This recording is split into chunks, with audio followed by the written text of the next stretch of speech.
ለዚህ ነው ስትጸልዩ ነው ዲያብሎስ የሚሰቃየው። ሰማችሁን? ስታመልኩ ስትሰግዱ ነው ዲያብሎስ የሚሰቃየው። ስሙን ስትጠሩ ነው ዲያብሎስ የሚሰቃየው። ይህ በስመ አብ ስለው 40 ክንድ ይርቃል የሚለው ነገርን አሁን ተዉት። ያ ለድሮዎቹ ነው፣ ለቅኖቹ ነው፣ በየዕለቱ ለሚጸልዩና ለሚሰግዱት ነው። አሁን አብሮን ተወልዷል፣ አብሮን አድጓል፣ አሁን አብሮን ኖሯል፣ አብሮን ተምሯል፣ አብሮን አውቋል። ግን ጎትቶናል። ወደፊት አትሄድም፣ ወደ ኋላ ብቻ ነው። አንድ እርምጃ ወደፊት፣ 2 እርምጃ ወይም 3 እርምጃ ወደ ኋላ እንድትሄድ ያደርጋል። እንደዚህ ከሆነ የሚበዛው ወደ ኋላ መሄዱ ነው። ከዚህ አንጻር እኛ ጠቅላላ እንደ ሀገርና እንደ ሕዝብ ወደ ኋላ እየሄድን የኖርን ወገኖች ነን። ስትጸልዩ ነው የምታሰቃዩት። መንበርከክ ስትችሉ ታሰቃዩታላችሁ። እጃችሁን መዘርጋት ስትችሉ ታሰቃዩታላችሁ። ዕለት ዕለት የአምልኮት ጊዜ ሲኖራችሁ ታሰቃዩታላችሁ። ከዛ በኋላ እሱን ለመቆጣጠር ብዙ አያስቸግርም።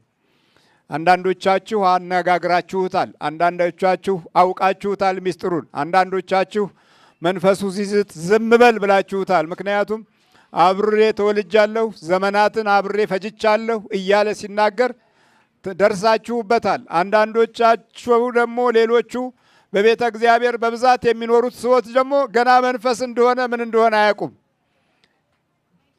መንፈስ ሲባል ይበረግጋሉ፣ ይደነግጣሉ። ሌሎች ደግሞ አፍዛ ደንግዝ ተጠቅመውበት የዕለት ኑሯቸውን እንጀራ አድርገዋል። የዕለት ኑሯቸው የገቢ ምንጫቸውን አጋንንት አድርገው አንዴ በመስተፋቅሩ፣ አንዴ በመተቱ፣ አንዴ በአፍዛ ደንግዙ፣ አንዴ በሟርቱ፣ አንዴ በስልብናው እየተጠቀሙበት ብዙ ጊዜ መንፈሱ ሲነካ ይንጫጫሉ። ግማሾቹም ከዚህ ከግርማ ሞገሱ መንፈስ ተወልደው 3-4 ትውልድ ተሻግሮ መጥቶ እሱ መነካት ሲጀምር በያዘው ቦታ ላይ ያኮርፋል። ትልቅ ቦታ ይይዝና አስቀድሞ ስፍራ ይይዝና ሌላው እንዳይጠጋ ቁልቁል ይቀጠቅጣል። ያው እንደኔ የምታዩት ማለት ነው። ያም ተነስቶ ስለ መንፈስ ሲነገር የሚያወራው ሌላ፣ ለእናንተ የሚናገረው ሌላ። አረ ይሄ ነገር ዝም ብላችሁ ነው ይሏችኋል። እንደዚህ ዝም ብለን ተራ ነገር አድርገነው የምንመለከተው በእውነት እግዚአብሔር እድለኞች ሆነን ነው በዚህ ዘመን ሚስጥሩ እንዲታወቅ ያደረገው እንጂ ይሄው ነገስታቱ ሁሉ በሱ እየሰሩ አይደለን።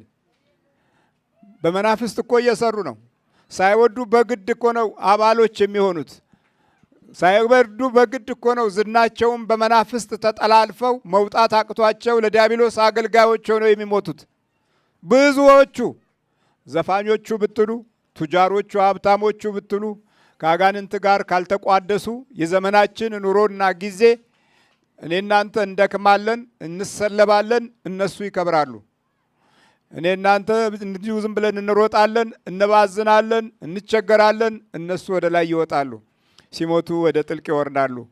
ለጊዜው በምትገኘዋ ነገር ትርፍ እና ኃይል፣ ስልጣን እና ማዕረግ ራሳቸውን ያታልላሉ።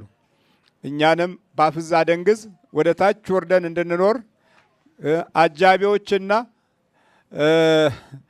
መናጆዎች እንድንሆን ይጫወቱብናል። መናጆ ታውቃላችሁ?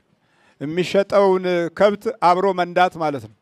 ከዛ ዋንኛው እዛ ይሸጣል፣ መናጆ ይመለሳል። ልክ እንዲህ መናጆ ህዝብን፣ ትውልድን፣ ጊዜን፣ ዘመንን መናጆ ያደረጉ ጥቂቶች አይደሉም። ስለዚህ እኛ የጠላቶቻችን መናጆዎች እየሆን መኖር የለብንም።